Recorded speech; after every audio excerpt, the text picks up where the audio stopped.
जम्मू कश्मीर के किश्तवाड़ जिले के ऊपरी इलाकों में आतंकवाद के खिलाफ चल रहा बड़ा सुरक्षा अभियान अब तीसरे दिन में प्रवेश कर चुका है। इस ऑपरेशन को नाम दिया गया है ऑपरेशन त्राशी 1। इस अभियान के दौरान कई लोगों को अब पूछताछ के लिए हिरासत में भी ले लिया गया है, जबकि सुरक्षा बल जंगलों और पहाड़ी इलाकों में छिपे आतंकवादियों की तलाश में लगातार सर्च ऑपरेशन चला रहे हैं। ये पूरा अभियान न सिर्फ एक मुठभेड़ तक सीमित है, बल्कि इसके पीछे आतंकवादियों के पूरे नेटवर्क को तोड़ने की कोशिश अब की जा रही है। किश्तवाड़ जिला, जिसकी सीमा एक तरफ डोडा जैसे जम्मू खित्ते के जिले से लगती है, वहीं दूसरी तरफ इसकी सीमा दक्षिण कश्मीर के अनंतनाग से भी लगती है, तो वहीं हिमाचल प्रदेश के चंबा जिले से भी किश्तवाड़ की सीमा सटी हुई है।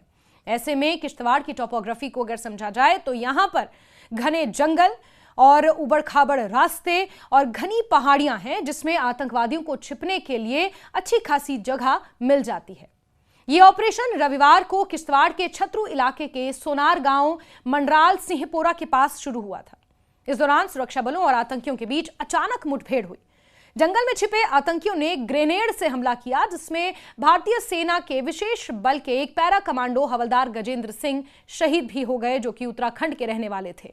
इस हमले में 7 अन्य जवान जख्मी हुए, जिनमें से ज्यादातर को ग्रेनेड के छर्रों से चोटें आई। हमला करने के बाद आतंकी घने जंगलों और ऊंची पहाड़ियों की ओर भाग निकले हैं और उन्हें ही ढूंढने के लिए, उन्हीं की धरपकड़ के लिए ये ऑपरेशन तीसरे दिन भी लगातार जारी है। आतंकी मौके से फरार हो गए, लेकिन सुरक्षा बलों को एक बड़ी सफलता मिली। जंगल के भीतर आतंकवादियों का एक मजबूत और पूरी तरह से तैयार ठिकाना बरामद हुआ। अगर आप इस ठिकाने की तस्वीरें देखेंगे तो आप समझ जाएंगे कि आतंकवादियों की स्ट्रैटेजी क्या रही होगी। यह ठिकाना करीब 12,000 फीट की ऊंचाई पर बना हुआ था और इसमें सर्दियों के लिए बड़ी मात्रा में राशन, दालें, खाने पीने का सामान, कंबल, बर्तन, सिलेंडर, यहां तक कि राशन को बाकायदा प्लास्टिक के डब्बों में, जैसे हम और आप अपने घरों में रखते हैं, उसी तरह से स्टोर करके रखा हुआ था। अधिकारियों के मुताबिक यह सामान कम से कम 4 आतंकवादियों को पूरी सर्दी निकालने के लिए काफी था। इससे साफ है कि आतंकी लंबे समय तक इलाके में टिके रहने की तैयारी के साथ आए थे। ऑपरेशन की गंभीरता को देखते हुए सेना, पुलिस और केंद्रीय बलों के कई वरिष्ठ अधिकारी मौके पर पहुंच गए। जम्मू जोन के पुलिस महानिरीक्षक भीमसेन टूटी और सीआरपीएफ के आईजी आर गोपाला कृष्ण राव खुद इलाके में डेरा डाले हुए हैं और पूरे अभियान की निगरानी कर रहे हैं। उनके साथ सेना के कई वरिष्ठ अधिकारी भी मौजूद हैं, ताकि किसी भी स्थिति में तुरंत फैसला लिया जा सके। मंगलवार सुबह जम्मू में शहीद हवलदार गजेंद्र सिंह को श्रद्धांजलि देने के लिए एक भावुक पुष्पांजलि समारोह भी आयोजित हुआ। यह समारोह सतवारी में हुआ, जहां व्हाइट नाइट कोर के कार्यवाहक chief of staff brigadier Yudhvir Singh Sekhon ने शहीद को श्रद्धांजलि दी।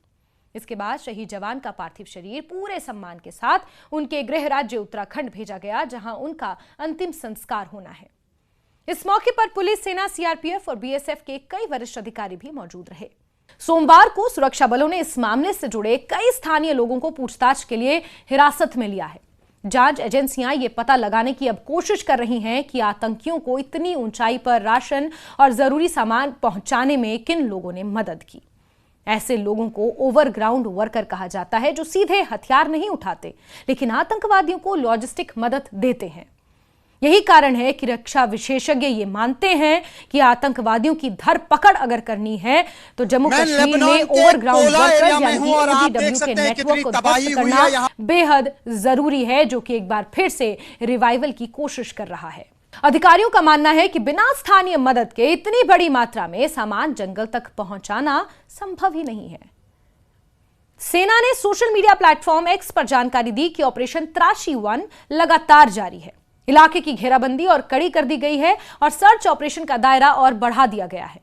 सेना, पुलिस और सीआरपीएफ की संयुक्त टीमें पूरे क्षेत्र में तैनात हैं और हर संदिग्ध जगह की तलाशी ली जा रही है। इस अभियान में आधुनिक तकनीक का भी इस्तेमाल किया जा रहा है। ड्रोन, स्निफर डॉग्स और विशेष रूप से प्रशिक्षित जवान घने जंगलों, खड़ी ढलानों और कम दृश्यता यानी कि लो विजिबिलिटी वाले इलाकों में आतंकियों की तलाश कर रहे हैं। पहाड़ी इलाका और घनी वनस्पति होने की वजह से ऑपरेशन काफी चैलेंजिंग है, लेकिन इसके बावजूद सुरक्षा बल लगातार आगे ही बढ़ रहे हैं। खुफिया एजेंसियों के मुताबिक इस इलाके में 2 से 3 आतंकी छिपे हो सकते हैं, जिनका संबंध पाकिस्तान आधारित आतंकी संगठन जैश-ए-मोहम्मद से बताया जा रहा है।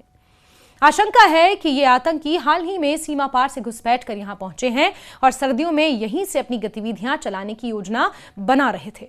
साल 2026 में अब तक जम्मू कश्मीर में आतंकवाद के खिलाफ अभियान तेज किए गए हैं, खासकर गणतंत्र दिवस जैसे बड़े राष्ट्रीय आयोजनों से पहले। आधिकारिक और मीडिया रिपोर्ट्स के मुताबिक इस साल अब तक जम्मू क्षेत्र और कश्मीर घाटी में कई सर्च ऑपरेशन चलाए जा चुके हैं। राजौरी, पुंछ, डोडा, किश्तवाड़ और दक्षिण कश्मीर का अनंतनाग जैसे इलाकों में आतंकियों के ठिकाने पकड़े गए हैं और कई जगहों पर मुठभेड़ें भी हुई हैं। इन अभियानों में सुरक्षा बलों ने कई अस्थायी आतंकी ठिकाने ध्वस्त किए हैं, जहां से हथियार, गोला बारूद, राशन बरामद हुआ है। हालांकि सटीक संख्या समय समय पर बदलती रहती है और आधिकारिक आंकड़े सुरक्षा कारणों से सीमित रखे जाते हैं। इस पूरे अभियान का मकसद सिर्फ मौजूदा आतंकियों को पकड़ना नहीं, बल्कि उनके सपोर्ट सिस्टम को भी पूरी तरह खत्म करना है। सुरक्षा एजेंसियों का मानना है कि जब तक ओवरग्राउंड वर्कर्स का नेटवर्क उसे नहीं तोड़ा जाएगा, तब तक आतंकी बार बार नए ठिकाने बनाते रहेंगे। यही वजह है कि पूछताछ, निगरानी और इलाके में लंबे समय तक तैनाती पर जोर दिया जा रहा है। कुल मिलाकर किश्तवाड़ का यह ऑपरेशन दिखाता है कि जम्मू कश्मीर में सुरक्षा बल आतंकवाद के खिलाफ कितनी गंभीरता से काम कर रहे हैं। भले ही रास्ता मुश्किल हो और खतरे बड़े हों, लेकिन सेना, पुलिस, अर्धसैनिक बल मिलकर यह सुनिश्चित करने की कोशिश कर रहे हैं कि आम लोगों की सुरक्षा बनी रहे और देश में शांति के खिलाफ किसी भी साजिश को सफल ना होने दिया जाए।